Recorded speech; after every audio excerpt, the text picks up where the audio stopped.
ज्येष्ठ नागरिक अर्थात आजी आजोबा हे समाजाचा आधार असतात. आयुष्यभर श्रम केल्यानंतर त्यांच्या आयुष्यात आनंदाचे, समाधानाचे 4 क्षण तरी फुलायलाच हवेत. आपण आपल्या घरातील ज्येष्ठांबाबत हे करतोच, पण समाजात आर्थिक परिस्थितीनं गांजलेले बरेच जण असतात.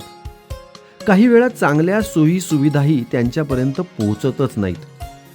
अजित बुट्टे पाटील आणि त्यांच्या आयडिया फाउंडेशननं हीच गरज हेरली आणि सुरू झाली फिरती नेत्र शिबिरं.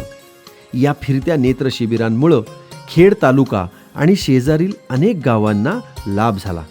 फाउंडेशननं निष्णात नेत्रचिकित्सकांद्वारे सुमारे 1700 ज्येष्ठ नागरिकांच्या मोफत मोतीबिंदू शस्त्रक्रिया करून दिल्या. गरजूंना मोफत चष्मा वाटपही करण्यात आलं.